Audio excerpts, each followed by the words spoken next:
Hello, my darlings. How are you today? I'm much better today.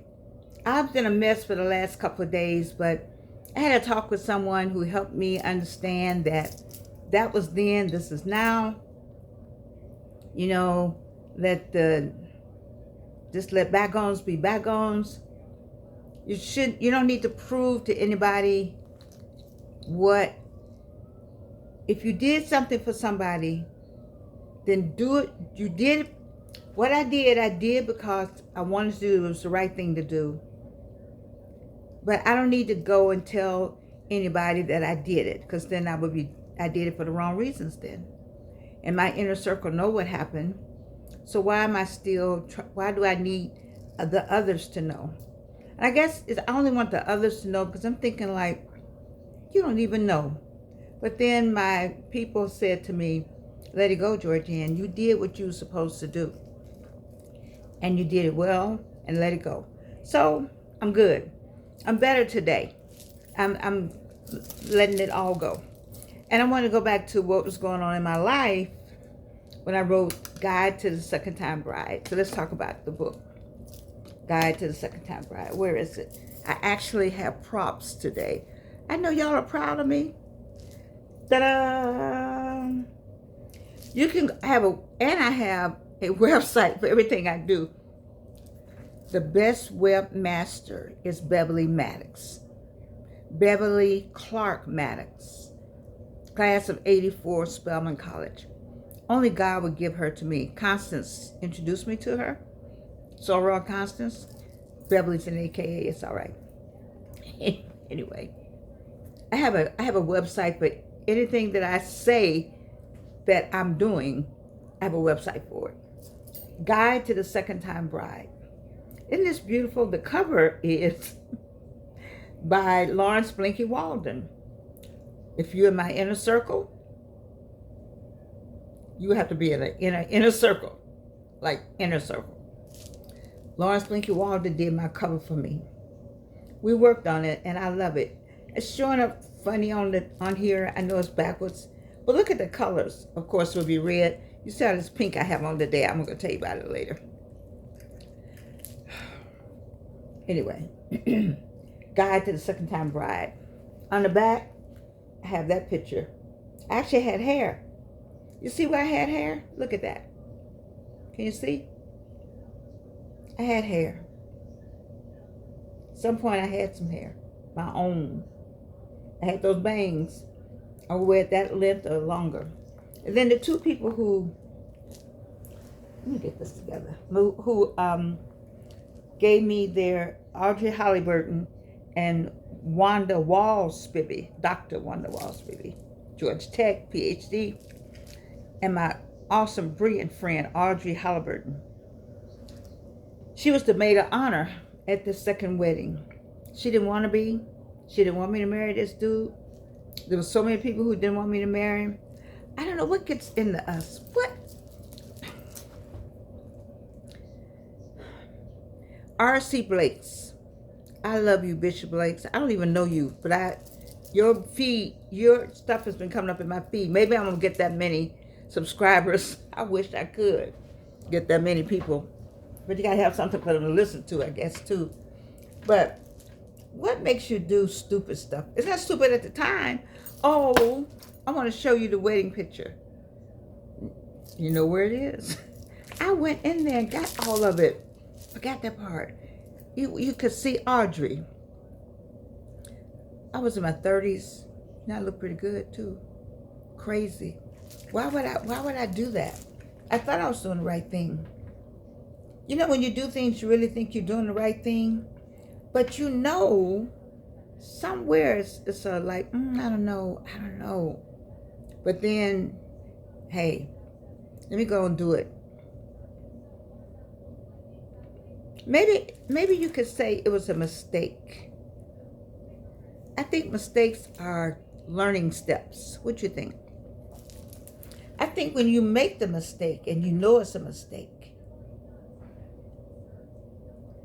why would you do that? Why would you not listen to the voice that speaks to you? The voice said, don't do that. But the other voice said, ooh, well, Well, I've come this far. I thought if we married, that, just being married to me would be enough for him to make some kind of changes. A leopard doesn't change his spots. My mother taught me that. It took me a long time to learn that. A leopard doesn't change his spots. Bebe Fontaine and Audrey and Gloria Bernal, they tried to tell me, and my parents, my mother and my stepfather, tried to tell me, but no, because I felt like it was the right thing to do. It was all wrong. But here's the thing about what came out of it. I don't know that I would be this Georgian. That's what I want to talk about. I need Kenneth. What's Kenneth's last name? Dr. Kenneth Boatner. I need stuff like this so you can see my pen. I was going to be a clinical psychologist when I went to Spelman in 1960. But Madame Opp got me and took me on over to French. But it seemed like the clinical psychology stuff is drawing me back. I can hear something in my ears saying you need to go and get another degree. Oh, God. Well, put a pin in that. The brilliant Dr. Dorsey, with the Yale in PhD, I think it was Yale, in some kind of Greek, Hebrew something. When he retired, he went to Georgia State and got a law degree and did free law to people who needed help. Isn't that amazing? I don't know if I'm smart enough to go back or have the time, but I do like the idea of going back to school for that, not the law degree. I could have had it when I was in school. I was asked, but I was in another program, and so I stayed in that program. But, just to get a little more insight. So rather than have me, we could just get Dr. Kenneth Boatner, clinical psychologist, I think. Anyway, he's smart. So I had a pen and things, now I forgot what all the pens meant. Oh, Georgianne, stop it. So I need to go back to the beginning again. That's right. Oh, Guide to the Second Time Bride. When I first wrote this book, this is the result of the students this book is the result of the students at Atlanta Metropolitan State, Sean Walker and L. Cornell Pearson, as they encouraged me to go to Starbucks and rewrite the book. I tried to find the thin one. I'm running out of time. I've gotten behind on so much ever since the transition of Evelyn's father. So I just got to get myself together here. I've just gotten behind on stuff, so I have the small little thin book that made the newspaper, got a lot of press in Atlanta, a lot of press. But I married this man with the voice saying, don't do it. And I'm glad I wrote this version, and I didn't just throw away the small version. This version has now this. Yes, this is a remarriage maze. I gotta tell you about that. And it also has this. And this is all this. I have a lot of exams you should you should pass, so you won't be stupid like I was, or you won't make a mistake like I did. Remarriage. So let me start with this. I think this is brilliant. Of course, Blinky did this for me too. Blinky Lawrence Walden. Isn't that just fabulous?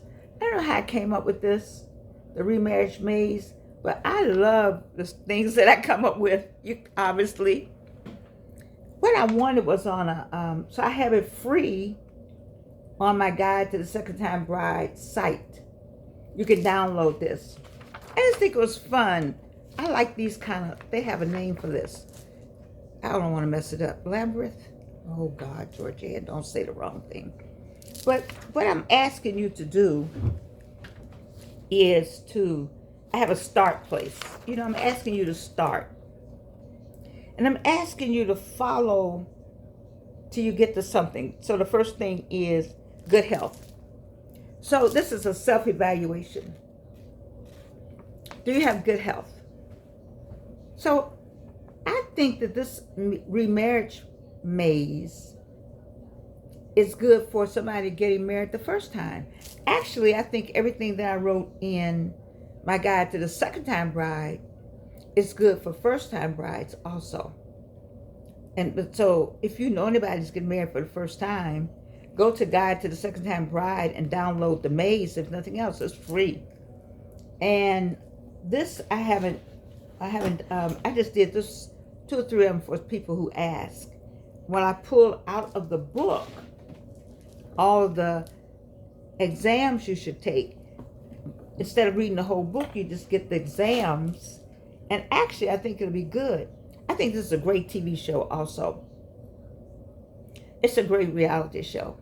I just haven't found anybody that I need to go to either Bounce or Black Fox or somewhere. If you are out there and you know how to do this, go ahead and do this. Call me up. Send me a note, say you got the show ready.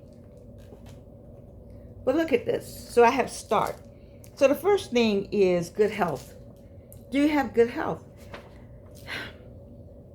Do you know that the importance of healthy? I know, you know, I didn't take care of myself, as you know, like I should have. And now everything is healthy, healthy, healthy, which is good. So how are you going to marry somebody and your health is bad? You need good health just to be able to have a conversation with each other, just to have the stamina that it takes to become two, become one. When two becomes one, it takes stamina. Just so you would have the strength to be able to come together with both of your strengths to combat that outside strength that's coming towards you, all the negative stuff. So you get the 2 positive people. That's powerful. And if you get good health, that's even better. The next one I say, so if you follow the maze, you will make it through the good health. Then it says secure with yourself. You have to be secure with yourself. So I had to come to be secure with all this. I did. Are you secure with yourself? Are you constantly talking about yourself and nobody else talking about yourself? Do you like yourself? I like what my friend Sean and El Cornell, they said they love themselves. And you need to love yourself. When was the last time you told yourself that you loved yourself? I love Vivica Fox. Don't you like the way she she's selling car shields. She has that, you know, she's a Leo. She's standing there. I love myself and I'm doing this and I'm gonna get paid. I'm trying to do my show just like Vivica Fox.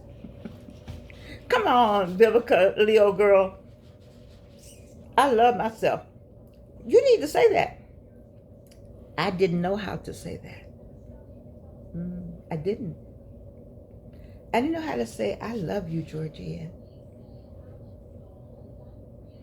You need to love you. Once you love yourself, everything else is easy. You don't have to wait for anybody to tell you they love you. You get up every morning, hey girl, what's going on? What we gonna do today? How you gonna have this? What you gonna do? That's after you have talked to God. Now, I don't believe in get up in the morning. You don't get up in the morning and say, hey girl, thank you, Jesus. Thank you, Lord, for letting me see another day. That's all of that. And then you can start on you. All right, so now look now. So far, you come, see, the goal is to get up here at the top and go ahead and get married. And so you start here. So far we had good health and secure in yourself. Are you secure in yourself? Do you like yourself? Are you secure with all the no teeth, one eye, this one right here? Ooh, and I get shots in my eye. I love Dr. Sharma. Do y'all know Dr. Sharma at Georgia Retinal? Or Dr. Feinstein at Georgia Partners? Or Dr. Molly at Georgia Partners, but she moved out.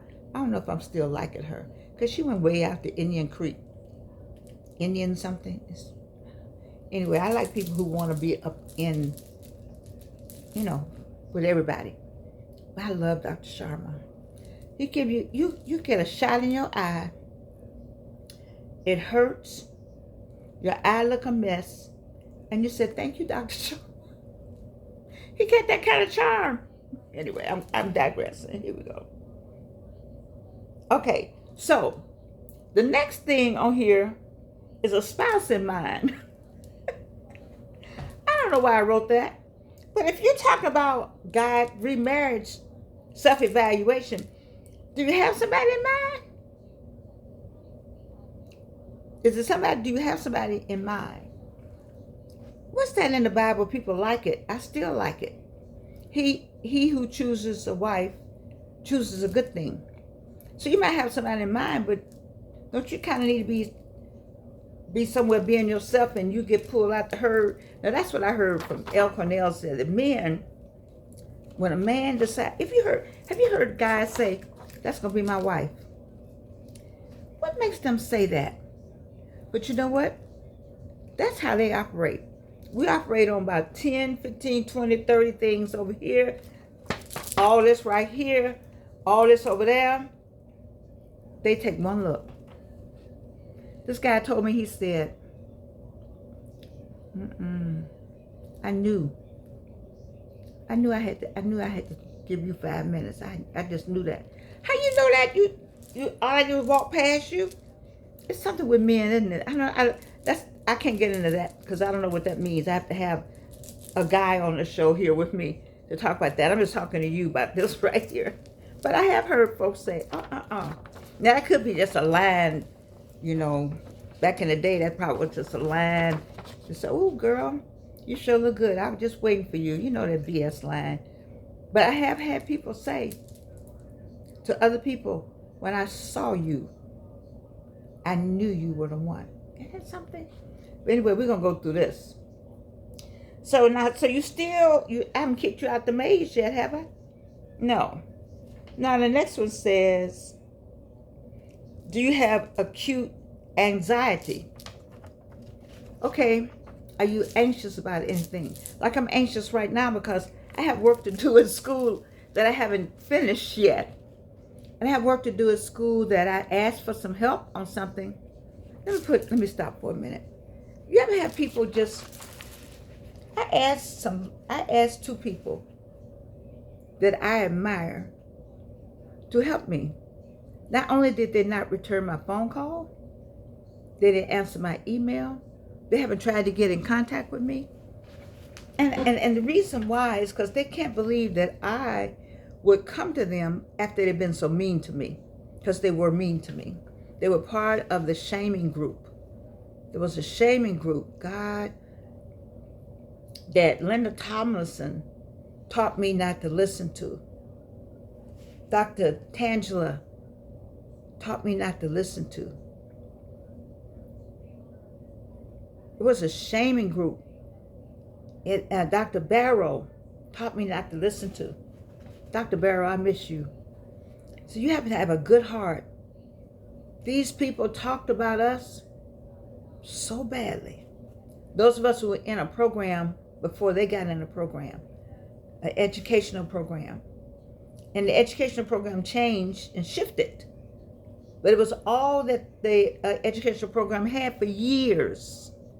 And then all of a sudden, the people who were in the program weren't qualified. We were all stupid.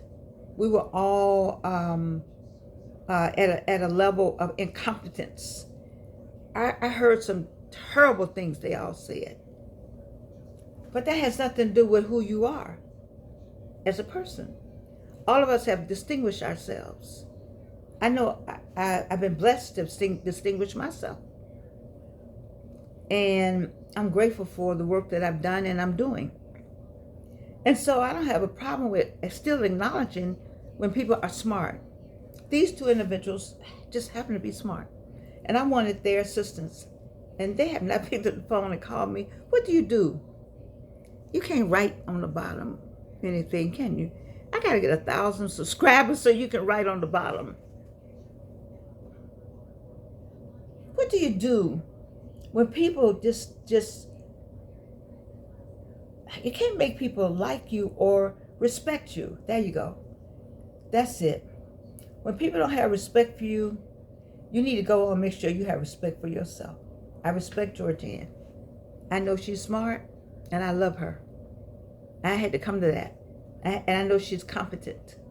And to have people just ignore you, you just have to let it go, I guess. So, what's this got? Where are we on here? Oh, we on, okay, acute anxiety. I just got it today. Just because I got some work to do. I got to get some work done. But if you got acute anxiety, then you can't get past, you're not going to get out the maze. You're going to be down here. But if you said, no, I'm good, then you go to the next thing, depressed. Whew, depression is real, people. I've had it. I didn't know I had it. Some say over here, over here is a sign of depression. And you know, when that table filled up, I bet I was. It's very, oh, did I tell you it was a table? I didn't tell you. I'm telling too much. Anyway, it's too much. It's a lot of stuff in this house. And for those 9 months that I was taking care of, was it 8 months? You know, maybe I was depressed because I couldn't get anything done. And I haven't got anything done, but this was on the table before that situation came, so I can't put it on what I was doing. I just got to put it on, maybe I was depressed. But there are signs of depression. How you look, how you feel about yourself. You know, you get up, you don't feel like putting on any clothes. It's hard to get up and look like this every day. Did I say that? Yes, I did. Because it is. You got to want to put on some earrings, get you some hair, get your eyeliner right. I haven't gotten to the eyelashes yet. I tried to put some eyelashes on. It kept getting in the way or something. I don't know. So I don't have eyelashes yet. And I had to go, I found this piece. It's not hooked on anything. If I move too much, it's going to fall straight down. But I found it in my stuff. Miss Flo gave me these. She used to be in the beauty shop with me. One of my beauty shops. Miss Flo gave me these. And this, you know, this came from the AME church. Mm-hmm. It takes a lot to get up to do all this stuff. My mama gave me these, I think. But I'm just saying, you got to want to get up. So if you're over here depressed, how you going to get up here and say, I'm going to marry this person? All right? What else? So, need to date more.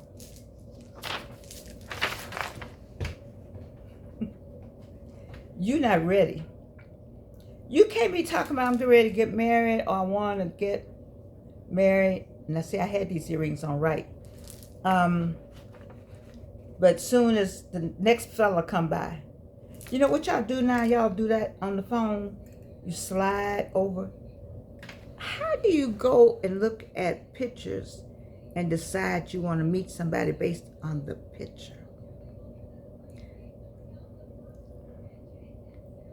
It works, I guess, based on what they said about themselves.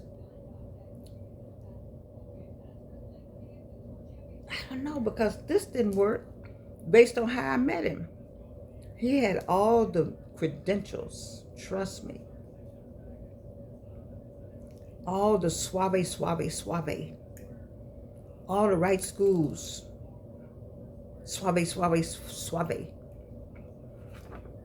I didn't have this right here. Need to date more. Let's go to the next thing. This I'm going to be through in a minute. I'm not going to go through all of it. This earring about to fall off, and that's going to get next to me now.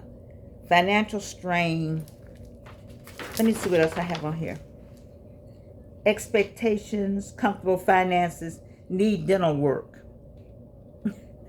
different hairstyle, sexual needs expressed, cosmetic surgery, need weight gain, need weight loss, need to return to school. Okay, here's for real.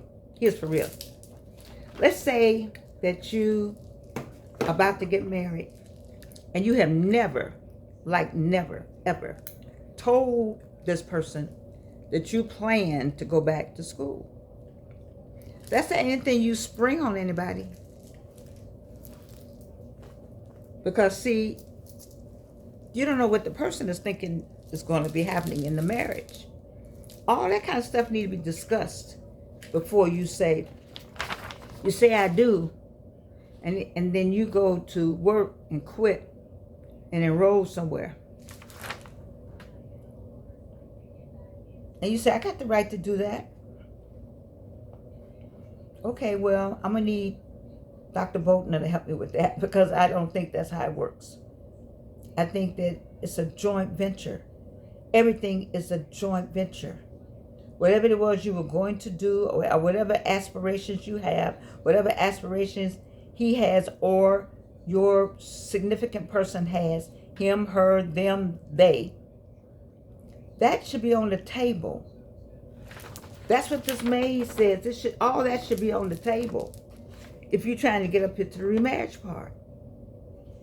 The book represents you answered this symbol represents you made it through the maze. And once you make it through these mazes, so I think a lot of this has a lot to do with being married for the first time. I don't know if I should continue to call this the remarriage maze. I need to call it the marriage maze. It says need mental. Oh, no, watch.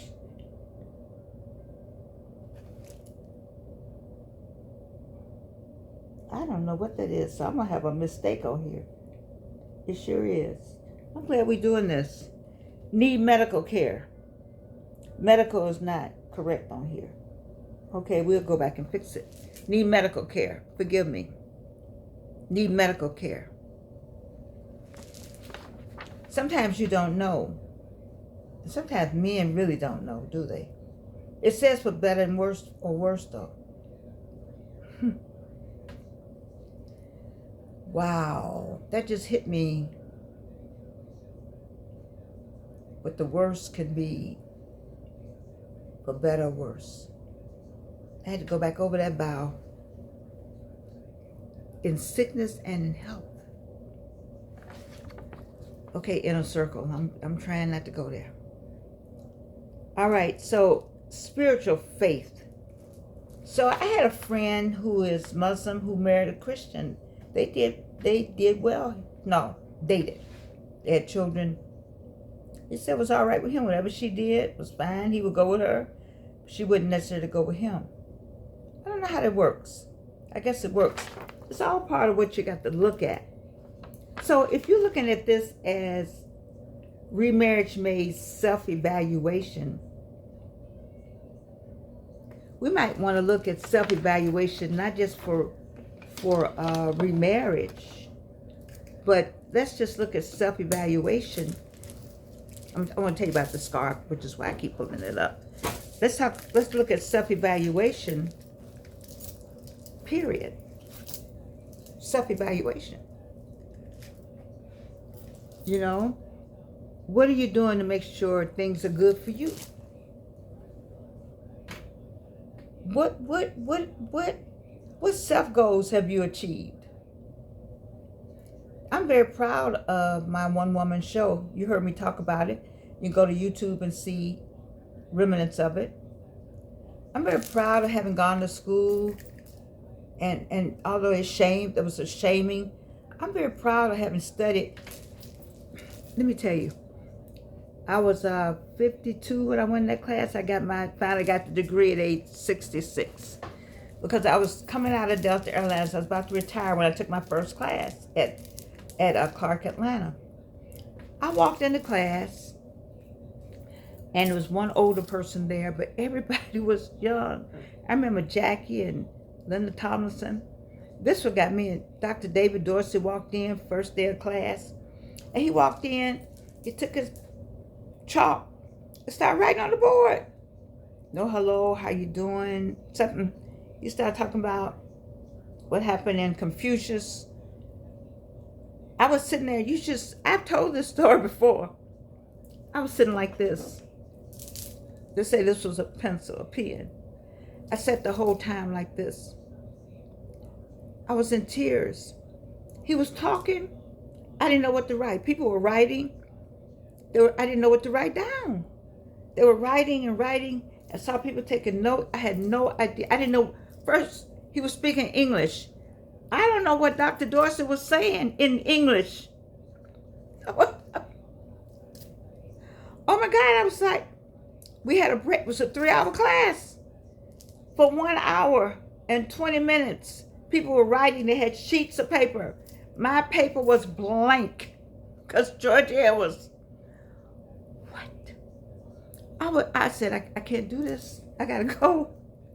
When we had the break, I said, Dr. Dorsey, I'm Georgianne Thomas. I'm how old was I? 52. I said, I haven't been in school. I said, I'm sorry. I don't know what you said for the last hour and 30 minutes. I have no idea. I didn't write anything down because I couldn't understand. Is it something we were supposed to know already? He says, no, you'll be fine. So when we went back to the second half, I think it was on Battersea's gone through Michelangelo, maybe, or something. I don't know who. Anyway, I just started writing down like a word. If I heard a word I understood, something simple as and the. Whoo! You gotta know. What's it say up here? Self goals achieved. When I tell you, I am so glad that I finished. Cheryl Hardison Davidson, I think that was the name, helped me. Dr. Barrow, Dr. Clowney.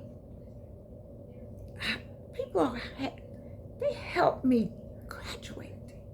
I worked for that degree. I was so proud to get it. And I have some people, I'm not gonna go there. Anyway, I guess I'm finished with this because I'm gone past my time. Are you getting married? Or getting married again? I wish I had more of these. I need to find a grant to make these, more of these, and more of these. Maybe this needs to be on the outside. No, on the next page or something. But you can still get the book online.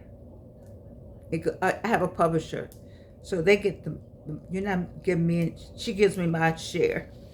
I haven't sold many books, so I don't have a big share, but I'm still proud of it. I'm proud of it still. I'm proud of the reason why I had to write it. It was bad. He was mean. He was awful. But I learned a lot about myself. Anyway, this is a Burberry. Burberry. I guess people like that. But what I'm going to tell you about, it's just been in the house. Yes. Victor Ramirez went all the way to China on something. Oh, he went to China and brought this back, among other things. And I just think how beautiful it is. How many beautiful things we have in our house. We have so, like I found this. We have so many beautiful things in our house. At our houses, we have vases. We have just in your mother's houses and auntie's house. Go look at those beautiful things and identify them and use them. You know, I told you the story of Keisha Lance Bottoms and Evelyn Sanders, two little girls that were together when they were little, and I was the mama, and the mothers were living next door to one another. They drank out of crystal. They ate McDonald's on China. I'm just saying, we got to love on ourselves a little more. Find out ourselves. You say, I don't have this, I don't have that. Yes, you do. Yes, you do. Make your shoebox your castle. I made this my, I'm going to finish making this my castle. I love you. I'm too long today. I want to finish talking about that tomorrow. I still got some questions. I don't know. I have to see what the Lord has for me. That may not be what I need to talk about tomorrow. But, just think about it. Go look at the maze yourself. I tell you what, I don't have 1,000 subscribers, so you can't write anything. But listen, go look at the maze on my site, Guide to the Second Time Bride, and download it, print it yourself. And then you can go through it yourself and see what you might want to do for self-evaluation. Has nothing to do with getting married. Has everything to do with you and the self-evaluation of you. Do you love you? I do. I love you. And you can't do anything about it.